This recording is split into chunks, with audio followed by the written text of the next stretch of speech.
Hello, welcome back to my garden. So today, well, I'm not doing much other than talking about a dream I had, or I have.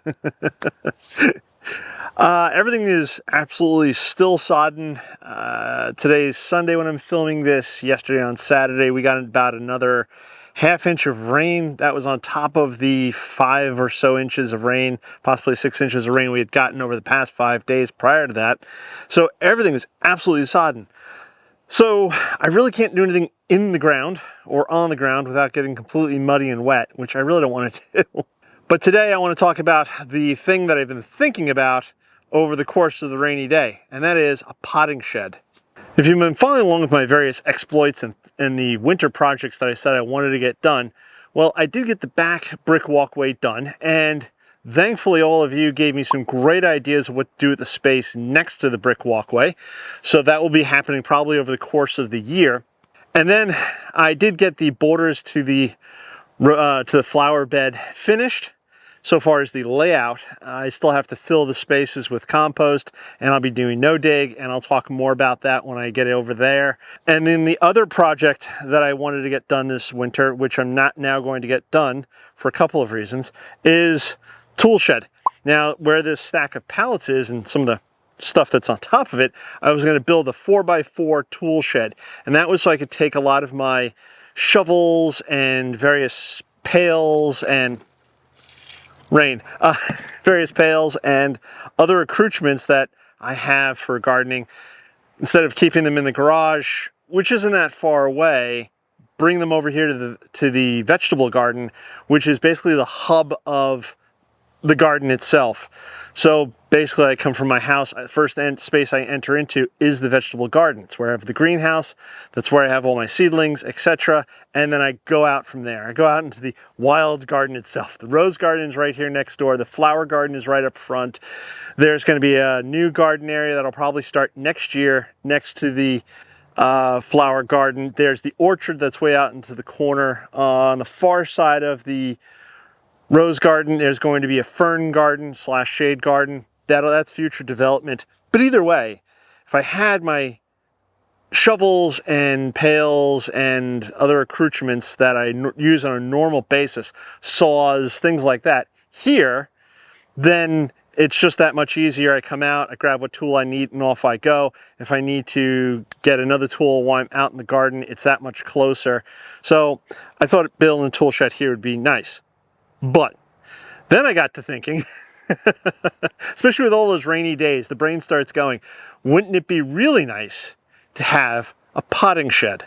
And I was inspired by this picture. And this picture I stumbled across on Pinterest, and it led me to an article which was about this woman who was doing something with cut flowers. I honestly didn't care. What I cared about was her potting shed. And so I got to thinking, well, if I was going to build a potting shed, what would I want out of the potting shed? And what are some of the things that I could do to adapt it to here in Eastern North Carolina? So that got me then thinking. And I like the basic style of what she had, and I like the premise of the large open double doors. Out here in Eastern North Carolina, the sun gets really hot, especially during the summertime. But even now in the early spring here, we're actually not technically even not into spring, we just entered March, but the greenhouse is already heating up on these bright sunny days quite a bit that I have to monitor the seedlings and monitor the temperature in the greenhouse. So I can only imagine that a shed would just basically absorb that much more heat, maybe. So airflow is going to be important. So that's why I like the big, large double doors. 6-foot wide opening should let in plenty of air and should let some of that heat out. The other thing that I liked about her shed was the inside was white. So it looks white, it's clean. And though I'm not so much worried about the clean, the brightness is important. So this way my old eyes can see what's happening in there without having to have spotlights down on the potting bench area. So here's what I'm thinking. The same size as the greenhouse, 8x12. And I would put it over there basically where you see the staging area for all those various boxwood and privet cuttings. So it would be the length of that staging area, which is 12 feet. And I would make it the same color as the the greenhouse a dark evergreen. The inside would be all white, and this way I could see what I have going on. Now, in the next month or so, March, April, May, April, May or so, I will be putting up my shade cloth. So the shade cloth would come up and over. This potting bench would go against the glass greenhouse. If I make the potting shed 8 feet deep, that leaves me approximately a 4-foot walkway right through here, which actually works out well because I can come out from the greenhouse, walk straight back to the compost bins behind me here, or I could walk back into the potting shed. And the potting shed will have a 12-foot long potting bench. Not that I actually need 12 feet to do potting. Right now I pot on about 1.5 feet over in the greenhouse. But if I remove the potting area from the greenhouse and add shelf space, I've just now gained myself 4 feet of shelf space for seedlings. I could pot stuff up in the potting shed here in inclement weather if I need to, and then I could take it over to the greenhouse, water it in the greenhouse, put it up on the shelf, or I could put it right out onto the potting bench right here. So imagine now I'm standing inside the potting shed. I have the fence here, and on the other side is the rose garden. Along here, along this side, this wall of the potting shed, I would have windows. This way I can look out onto the rose garden, and yet the sun being that way means I won't have searing, blinding light coming in, heating up the space, but obviously I'll still be able to let light in. And the windows, after some consideration and looking at different prices, I think I'm gonna have just old school hinged windows. Now you may be saying, but you'll have bugs coming into the greenhouse or lizards coming into the greenhouse. Yes, but I'm gonna have a 6-foot wide open doorway. Having opened windows with no screens doesn't bother me. Again, the greenhouse right now is open pretty much year round. Yes, bugs get in and all sorts of other things. That doesn't bother me so much. It'll let some air in and out. Of course, I'll have some sort of roof venting. I'm gonna have 2-foot deep area for potting, but also storage underneath, just as in the picture, for pots. On one wall or maybe multiple walls, I will have storage built into the studs, like in this picture here, that I can store all of my little accoutrements. Of course, I can hang all my long tools, shovels, rakes, and whatnot on the wall. Not sure which wall, probably the wall closest to you guys. The wall that will be back over here, I think that will be a pot wall, as it were. And I'll just have more storage for more pots, terracotta pots, plastic pots, etc. And then that leads me to another thing, which is getting rid of all these pots alongside the greenhouse and keeping them in a sheltered space, so especially like the plastic ones don't go blowing away. Now, I am in a hurricane-prone area, and this is another benefit of the potting shed. I can take all those items, those loose items, and I can bring them into the potting shed. I can also take my bags of potting soil, instead of leaving them outside, I can bring them into the potting shed so they stay dry and not just get wet and heavy, and then it's a pain in the neck for me to move them, etc. Now the front wall, which would be about here, that's going to be blank, no window, because I don't want a lot of sunlight coming in directly into the potting shed to heat the potting shed up more than it's probably already going to get.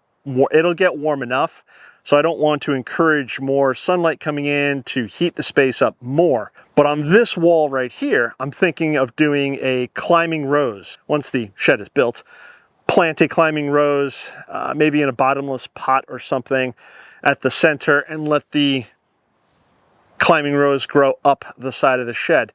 It'll look attractive, it'll help hide the shed, it'll be wonderful, I think. So this is all the things that are rattling around in my head. Oh, one more thing, one more feature that I'd like to add to the potting shed is on the back roof, I think I'm gonna have 3 or 4 panels. I'm not sure if they're gonna be full length of the roof or maybe half, but they'll be clear poly. And this way that again will let in some sunlight, but indirect sunlight, because again the sun is right there. So if the roof line is this way, it won't let in direct sunlight, because again direct sunlight just is going to heat the space up, and I don't want the space getting too warm because I'd have to work in there at various points of the year. I don't know if my mad ramblings are making any sense here, but I'm thinking that the tool shed was a good idea, but maybe I'll still go with the tool shed, because this potting shed is going to cost me thousands of dollars. easily a couple of $1,000s with the lumber and the windows and more lumber. I think the cheapest part is going to be the roofing. This is what I spent my rainy days doing, is thinking about, do I want a potting shed? Do I need a potting shed? Could I use a potting shed? And if so, what would that potting shed look like, and how could I make it to fit my needs? Now, I could buy some sort of off-the-market thing, but the doors are never in the right place. They never seem to be the right size. The windows are too small.